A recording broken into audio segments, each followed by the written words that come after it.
आपके सामने है। एक तरफ काम है, एक तरफ झूठे वादे। आज ये बताइए, नीतीश कुमार, सुशील मोदी की सरकार यहां पर है, नरेंद्र मोदी जी की सरकार दिल्ली में है। एक तरफ यहां की सरकार काम करती है और उसके पीछे नरेंद्र मोदी जी खड़े रहते हैं। नरेंद्र मोदी जी एक ही बात कहते हैं, तुम लोग ध्यान रखना, जब तक बिहार का विकास नहीं होगा तब तक देश का विकास नहीं होगा। ऐसा काम करना, सबका साथ सबका विकास। आज हमें यह बताइए, औरंगाबाद के गांव में बिजली है या नहीं है, मैं आपसे पूछना चाहता हूं। देखिए, हेलीकॉप्टर से हम नड्डा जी आ रहे थे, सड़कों का जाल दिखाई पड़ता है। हमको याद है, पहले जब मैं औरंगाबाद आया करता था तो पटना से गाड़ी से चलता था तो कमर कब तक ढीली हो जाएगी पता नहीं चलता था, और गांव की तो बात ही नहीं छोड़ी। ये काम होता है। और आपको मैं और कुछ बातें कहना चाहता हूं। याद है ना पहले बिहार में क्या होता था? आजकल विपक्ष के नेता प्रचार कर रहे हैं, अच्छी बात है, लोकतंत्र में सबको करना चाहिए। लेकिन उनका पोस्टरवा पर बाबूजी और माई के फोटो ना हवा, समझ लो ना, क्यों नहीं है? क्या बात है कि तेजस्वी यादव जी अपने बड़े बड़े पोस्टर और बैनर पर 7.5 साल पिताजी का राज मुख्यमंत्री और 7.5 साल माता जी का राज, वो तस्वीर ही नहीं दिखाते, क्योंकि उनको भी चिंता होती है कि अगर उनकी फोटो आएगी तो पुरानी कहानी आएगी। अपहरण, लूटपाट, अपहरण का उद्योग, फिरौती। कितने लोग औरंगाबाद के व्यापारी बाहर चले गए, पटना के बाहर चले गए, भागलपुर, मुजफ्फरपुर, गया, भागने पर मजबूर हुए। आज बिहार में शांति है कि नहीं? कोई नरसंहार होता है क्या?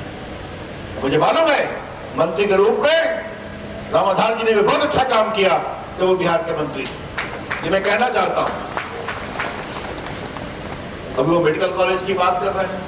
पहले बिहार में कितना मेडिकल कॉलेज था? सिर्फ 2, अब 8 तो बन गया, 5 बन के तैयार है, बाकी बनने वाला है। औरंगाबाद की बात कही है, उसकी भी चिंता की जाएगी। हम तो चाहते हैं हर जगह मेडिकल कॉलेज खुलना चाहिए। हर जिले में इंजीनियरिंग कॉलेज खुल चुका है, IIT खुल चुका है, पटना में एम्स खुला है कि नहीं?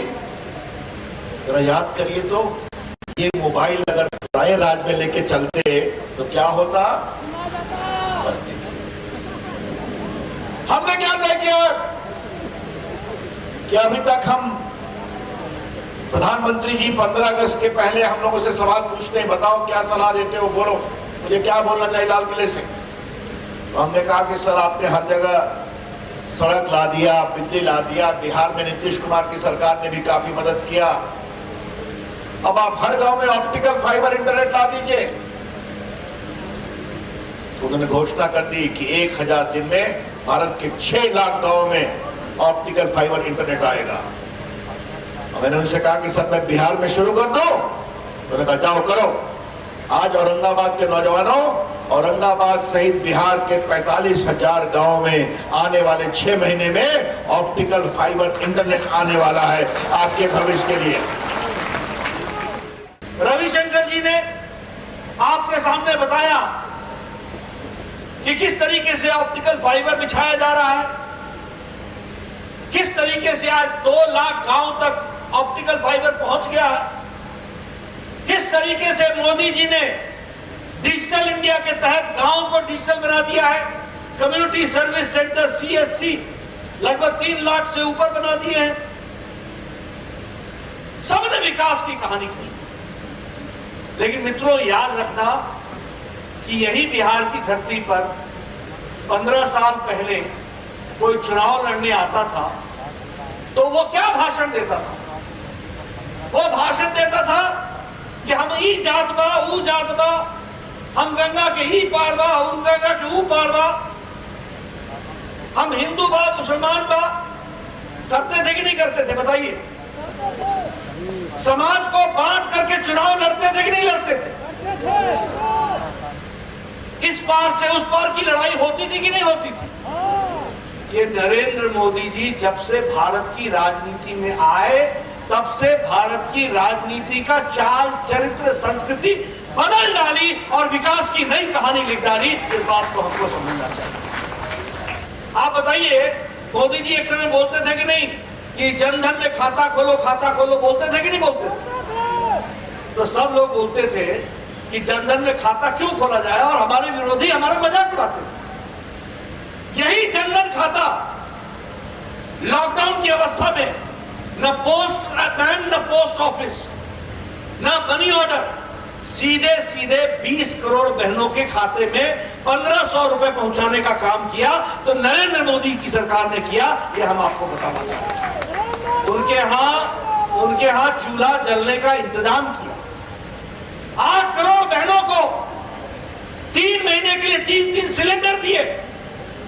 दिव्यांग बहनों के लिए, दिव्यांग भाइयों के लिए, विधवा बहनों के लिए, वृद्ध भाइयों के लिए 1-1 हजार रुपए 3 महीने तक पहुंचाने का काम किया। तो नरेंद्र मोदी जी की सरकार है। इसलिए मित्रों याद रखना, ये आत्मनिर्भर पैकेज, मैं चाहूंगा रामदास जी चुनाव जीतेंगे और जब ये चुनाव जीतेंगे तो इनसे मैं निवेदन करूंगा कि आप यहां पर फार्मर्स प्रोड्यूसर्स ऑर्गेनाइजेशन बनाइए, किसानों का संगठन बनाइए। मोदी जी का 1 लाख करोड़ रुपए किसानों के लिए इंतजार कर रहा है। पैसा उनका होगा, जमीन पर आप लगाएंगे, आप लोग लगाएंगे। क्या चाहिए आप तय करेंगे। कोल्ड स्टोरेज चाहिए, मंडी चाहिए, सड़क चाहिए, पानी चाहिए, स्टोरेज चाहिए, कोई फैक्ट्री चाहिए जिससे कि आपकी उपज का साधन बढ़ सके। जो तय करना होगा तय किसान करेगा, मोदी जी का पैसा लगेगा और आत्मनिर्भर भारत खड़ा होगा। इस बात को हमको ध्यान रखना चाहिए।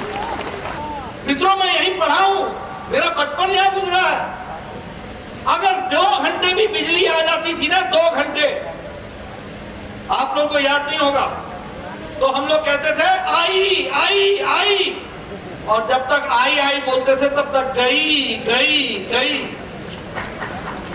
24 घंटे बिजली का सोच नहीं सकते थे।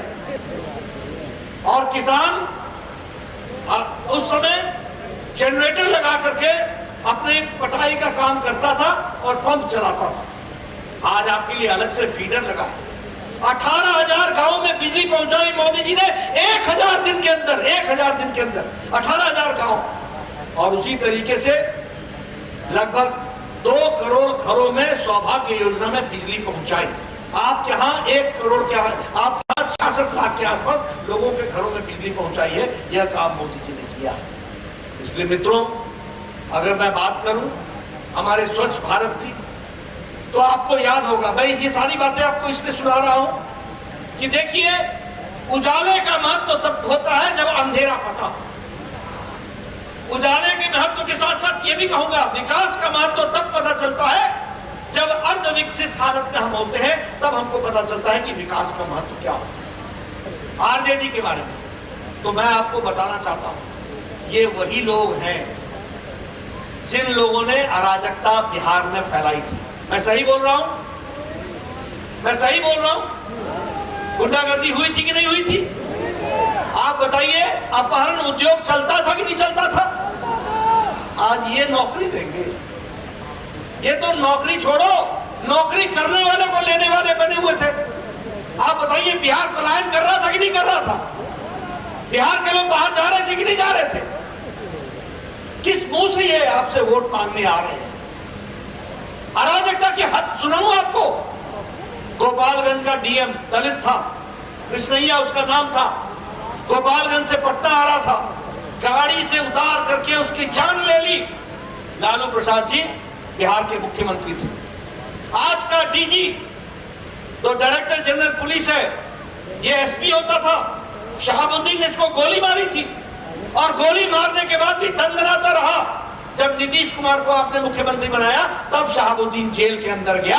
ये आपको ध्यान में रखना चाहिए। ये करेंगे विकास, अराजकता फैलाने वाले। और किससे मिल गए? माले से मिल गए, जो विध्वंस के लिए जाना जाता है। इसरी कांड भूल गए, पिपरा कांड भूल गए। क्या हुआ था? नरसंहार हुआ था। क्या हुआ था? बिहार की बदनामी हुई थी। ये माले लोग जो विध्वंस को मूल में रूप में लेकर के चलते हैं। और मैं तो ये भी कहना चाहता हूं कि आरजेडी को तो माले ने हाईजैक कर लिया। 19 सीटें वैसे ले ली, 9 सीटें ले ली अपने सहयोगियों के लिए और 12 सीटें आरजेडी में बदलवा ली। ये कहां जाएगा विध्वंस की कहानी? और कांग्रेस पार्टी के बारे में बताना चाहता हूं। आप पूछिए कांग्रेस पार्टी के लोगों से, आप बताइए, धारा 370 समाप्त हुई तो दुनिया में, देश में, भारत के बारे में ये छवि बनी कि नहीं बनी कि भारत एक मजबूत राष्ट्र है? छवि बनी कि नहीं बनी? और राहुल गांधी ने उस समय उसका विरोध किया था कि नहीं किया था? और जब विरोध किया था तो इमरान खान ने राहुल के स्टेटमेंट को लेकर के संयुक्त राष्ट्र में अपील डाली थी कि नहीं डाली थी? यानी कांग्रेस पार्टी और राहुल गांधी पाकिस्तान के वकील बने, भारत के नहीं। अब आप बताइए, शशि थरूर ने अभी लाहौर में भारत की निंदा की कि नहीं की? अभी बताइए, उन्होंने भारत की निंदा की कि नहीं की? और उन्होंने पाकिस्तान की तारीफ की कि नहीं की? आप बताइए, मणिशंकर अय्यर ने कहा कि नहीं कहा कि मोदी जी को हराओ? कहां? पाकिस्तान की धरती पर। आप बताइए, पी चिदम्बरम भारत का गृह मंत्री बोलता है 370 हम वापस लेंगे। वापस लेना है क्या? अगर वापस लेना है क्या बताओ? अगर नहीं लेना है तो याद रखना, मोदी जी के नेतृत्व में भारत मजबूत हो और नीतीश कुमार के नेतृत्व में बिहार मजबूत हो। इसकी हमको सोचना पड़ेगा, इस पर हमको काम करना है।